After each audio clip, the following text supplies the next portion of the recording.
गुरु ब्रह्म महिमा अलेख शरण। नमस्कार दर्शक वृंद, आपण मानंकु आजिर राशिफल कार्यक्रम मु एस कुमार स्वागत जनाऊँगी।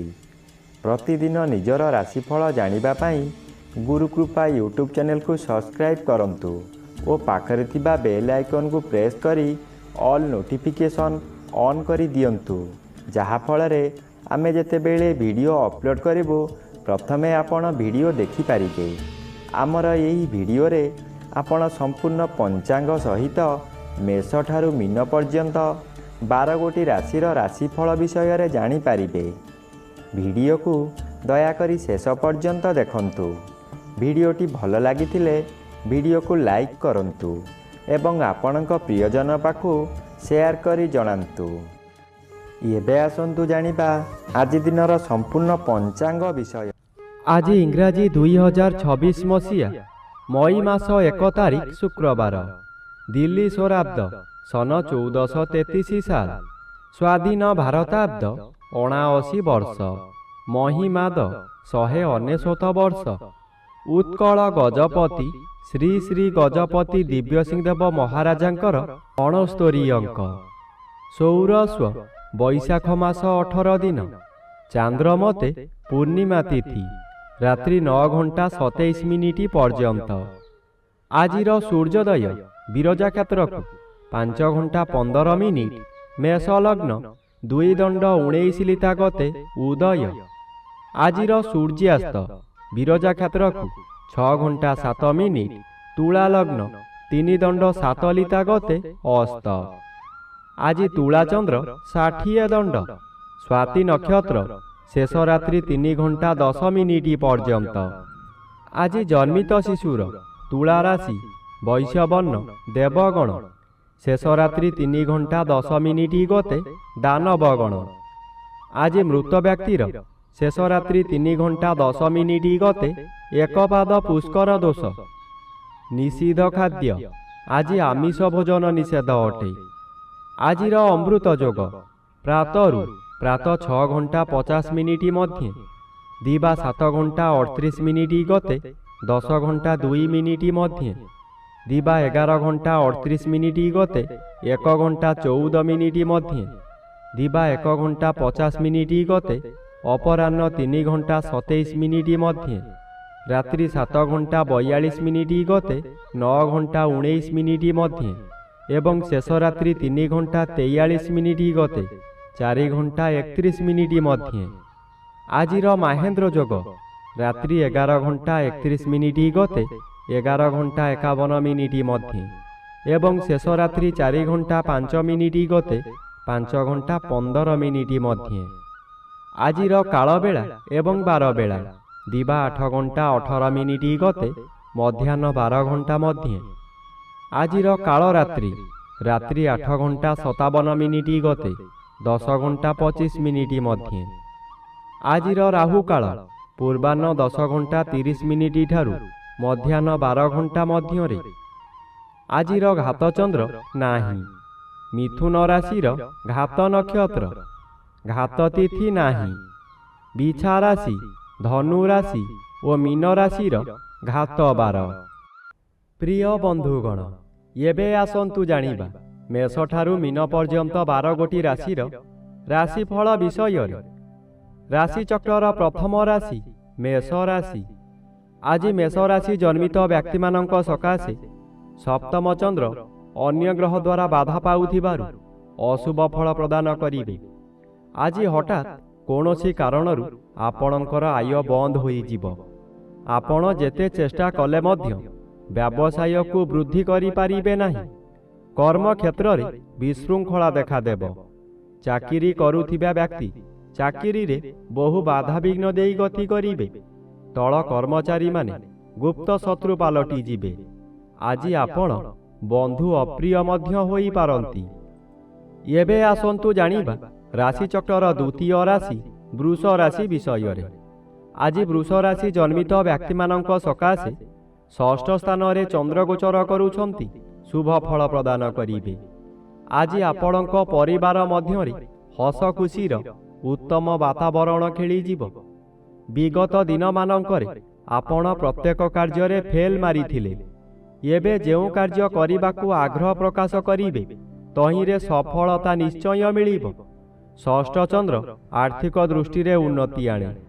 ଆପଣ ଯେଉଁ ବ୍ୟବସାୟ କରୁଛନ୍ତି ତହିଁରେ ଆଶାଠାରୁ ଅଧିକ ଆୟ କରିବେ।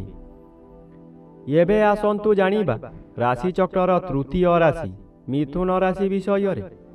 ଆଜି ମିଥୁନ ରାଶି ଜନ୍ମିତ ବ୍ୟକ୍ତିମାନଙ୍କ ସକାଶେ ପଞ୍ଚମ ସ୍ଥାନରେ ଚନ୍ଦ୍ର ଓ ଏକାଦଶ ସ୍ଥାନରେ ରବି ଗୋଚର କରୁଥିବାରୁ ଶୁଭ ଫଳ ମିଳିବ।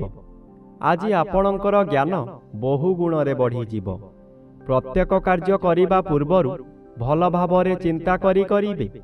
ବିଦ୍ୟାର୍ଥୀମାନେ ଯାହା ପାଠ ପଢ଼ିବେ ତାହା ସବୁଦିନ ସକାଶେ ମନ ମଧ୍ୟରେ ଛାପି ହୋଇ ରହିଯିବ। ଏହି ସମୟରେ ପ୍ରବଳ କ୍ଷୁଧା ଜାତ ହେବ। ଭଲ ଭଲ ଜିନିଷ ତଥା ଗରିଷ୍ଠ ଖାଦ୍ୟ ଖାଇ ପେଟ ରୋଗର ମୂଳଦୁଆ ପଡ଼ିବ। ଏବେ ଆସନ୍ତୁ ଜାଣିବା ରାଶିଚକ୍ରର ଚତୁର୍ଥ ରାଶି କର୍କଟ ରାଶି ବିଷୟରେ। ଆଜି କର୍କଟ ରାଶି ଜନ୍ମିତ ବ୍ୟକ୍ତିମାନଙ୍କ ସକାଶେ ଚତୁର୍ଥ ସ୍ଥାନରେ ଚନ୍ଦ୍ରଗୋଚର କରୁଛନ୍ତି ଅଶୁଭ ଫଳ ପ୍ରଦାନ କରିବେ। ଆଜି ଆପଣ ଅର୍ଥ ସକାଶେ ବିକଳ ହୋଇ ଚତୁର୍ଦିଗ ଭ୍ରମଣ କରିବେ, କିନ୍ତୁ କୌଣସି ସୁଫଳ ମିଳିବ ନାହିଁ। କଥାରେ ଅଛି, ଯେଣେ ଇଚ୍ଛା ତେଣେ ଯା, କର୍ମ ଘେନି ବୁଲୁଥା। ଆଜି ଆପଣ ଯାହା ବି କରନ୍ତୁ ତହିଁରେ ଖାଲି ଅର୍ଥହାନି ହେବା ଛଡ଼ା ଲାଭ ହେବାର ପ୍ରଶ୍ନ ଉଠୁନାହିଁ, ଯାହାଦ୍ୱାରା ମାନସିକ ଚାପରେ ଆପଣ ବିଚଳିତ ହୋଇଯିବେ। ଏବେ ଆସନ୍ତୁ ଜାଣିବା ରାଶିଚକ୍ରର ପଞ୍ଚମ ରାଶି ସିଂହ ରାଶି ବିଷୟରେ। ଆଜି ସିଂହ ରାଶି ଜନ୍ମିତ ବ୍ୟକ୍ତିମାନଙ୍କ ସକାଶେ ତୃତୀୟ ସ୍ଥାନରେ ଚନ୍ଦ୍ରଗୋଚର କରୁଥିବାରୁ ଅତି ଶୁଭ ଫଳ ପ୍ରଦାନ କରିବେ। ଆପଣଙ୍କର ଏହି ସମୟରେ ବହୁ ଚେଷ୍ଟା କରି ବାରମ୍ବାର ବିଫଳ ହେଉଥିବା କାର୍ଯ୍ୟ ହଠାତ୍ ଆପଣଙ୍କର ସପକ୍ଷରେ ଯିବ। ବହୁ ଅର୍ଥର ମାଲିକ ଆପଣ ହୋଇପାରନ୍ତି। ପୂର୍ବରୁ ଖରାପ ଥିବା ସ୍ୱାସ୍ଥ୍ୟ ଏହି ସମୟରେ ମନର ବଳ ବୃଦ୍ଧି ପାଇଥିବାରୁ ସ୍ୱାସ୍ଥ୍ୟ ଉତ୍ତମ ରହିବ। ବନ୍ଧୁବାନ୍ଧବ ଆପଣଙ୍କର ପ୍ରଶଂସା ଗାନ କରିବେ। ଏବେ ଆସନ୍ତୁ ଜାଣିବା ରାଶିଚକ୍ରର ଷଷ୍ଠ ରାଶି କନ୍ୟା ରାଶି ବିଷୟରେ। ଆଜି କନ୍ୟା ରାଶି ଜନ୍ମିତ ବ୍ୟକ୍ତିମାନଙ୍କ ସକାଶେ ଦ୍ୱିତୀୟ ସ୍ଥାନରେ ଚନ୍ଦ୍ରଗୋଚର କରୁଥିବାରୁ ଆପଣଙ୍କୁ କିଛି ବ୍ୟକ୍ତି ଅସହଯୋଗ କରୁଥିବା ସ୍ଥଳେ ଅନ୍ୟ କିଛି ବ୍ୟକ୍ତି ସହଯୋଗର ହାତ ବଢ଼ାଇ ଆପଣଙ୍କୁ ଉଚ୍ଚକୁ ଉଠାଇ ନେବେ। ବାଧା ଆସୁଥିବା ସ୍ଥାନରୁ ବିଳମ୍ବରେ ହେଉ ପଛେ ସଫଳତା ମିଳିବ। ଆପଣଙ୍କର ଉଦ୍ୟମ ଫଳପ୍ରଦ ହେବ। ଉତ୍ତର ଦିଗରୁ କୌଣସି ବ୍ୟକ୍ତି ଆପଣଙ୍କ ସହିତ ଯୋଗାଯୋଗ କରି ଶୁଭ ଖବର ଦେବେ। ଆଗାମୀ ଦିନ ସକାଶେ ଆୟର ସନ୍ଧାନ ଦେବେ। ଏବେ ଆସନ୍ତୁ ଜାଣିବା ରାଶିଚକ୍ରର ସପ୍ତମ ରାଶି ତୁଳା ରାଶି ବିଷୟରେ। ଆଜି ତୁଳା ରାଶି ଜନ୍ମିତ ବ୍ୟକ୍ତିମାନଙ୍କ ସକାଶେ ଶ୍ରୀଚନ୍ଦ୍ର ଗୋଚର କରୁଛନ୍ତି। ଆଜି ଆପଣଙ୍କ ପାଇଁ ଶୁଭ ଓ ଅଶୁଭ ଉଭୟ ପ୍ରଭାବ ଅନୁଭବ କରିବେ। ଏକ ପକ୍ଷରେ ମନରେ ଶାନ୍ତି, ସନ୍ତୋଷ ଓ ଆନନ୍ଦ ରହିବ, ଯାହା ଆପଣଙ୍କ ଦିନଟିକୁ ସୁଖଦ କରିବ। ଘରେ ଖୁସିର ପରିବେଶ ରହିବ ଓ ପରିବାର ସହ ଭଲ ସମୟ କାଟିପାରିବେ। କିନ୍ତୁ ଅନ୍ୟ ପକ୍ଷରେ ଛୋଟ ଛୋଟ କଥାରେ ମାନସିକ ଅଶାନ୍ତି ବା ଧ୍ୟାନର ଅଭାବ ଦେଖାଯିବାର ସମ୍ଭାବନା ମଧ୍ୟ ରହିଛି। ଏବେ ଆସନ୍ତୁ ଜାଣିବା ରାଶିଚକ୍ରର ଅଷ୍ଟମ ରାଶି ବିଛା ରାଶି ବିଷୟରେ। ଆଜି ବିଛା ରାଶି ଜନ୍ମିତ ବ୍ୟକ୍ତିମାନଙ୍କ ସକାଶେ ଦ୍ୱାଦଶ ସ୍ଥାନରେ ଚନ୍ଦ୍ରଗୋଚର କରୁଥିବାରୁ ଅଶୁଭ ଫଳ ପ୍ରଦାନ କରିବେ। ଆଜି ଆପଣଙ୍କ ମନ ମଧ୍ୟରେ ଦୁଶ୍ଚିନ୍ତା ବଢ଼ିଯିବ। ଆପଣ ଯାହା ବି କରନ୍ତୁ ତହିଁରେ ଖର୍ଚ୍ଚ ବ୍ୟତୀତ ଲାଭର ପ୍ରଶ୍ନ ଉଠୁନାହିଁ। ଏହି ଦ୍ୱାଦଶ ଚନ୍ଦ୍ରରେ ଅତିରିକ୍ତ ବ୍ୟୟଭାର ବଢ଼ିଯିବ। ଆପଣ ହତାଶ ହୋଇଯିବେ। ସୁଖ ସନ୍ଧାନରେ ବିଭିନ୍ନ ସ୍ଥାନକୁ ଯାତ୍ରା କରିବେ। ଶରୀର ଅସୁସ୍ଥ ହେବ ଓ ବନ୍ଧୁବାନ୍ଧବମାନେ ଅଶାନ୍ତି ହେବେ। ଏବେ ଆସନ୍ତୁ ଜାଣିବା ରାଶିଚକ୍ରର ନବମ ରାଶି ଧନୁ ରାଶି ବିଷୟରେ। ଆଜି ଧନୁ ରାଶି ଜନ୍ମିତ ବ୍ୟକ୍ତିମାନଙ୍କ ସକାଶେ ଏକାଦଶ ସ୍ଥାନରେ ଚନ୍ଦ୍ରଗୋଚର କରୁଥିବାରୁ ଆଜି ଆପଣଙ୍କୁ ରାଜଯୋଗ ଫଳ ମିଳିବ। ଆପଣ ବହୁଦିନରୁ ଯେଉଁ କାର୍ଯ୍ୟ ସକାଶେ ଅପେକ୍ଷା କରିଥିଲେ ତାହା ଏହି ସମୟରେ ନିଶ୍ଚୟ ପୂରଣ ହେବ। କୌଣସି ଅଫିସରଙ୍କ ସାକ୍ଷାତ ପାଉନଥିଲେ, ଏବେ ତାଙ୍କ ସହିତ ସାକ୍ଷାତ ହେବ। ତାଙ୍କ ସହଯୋଗରେ ଆପଣ ବହୁ ନୂତନ କାମ ପାଇ ଉପକୃତ ହେବେ।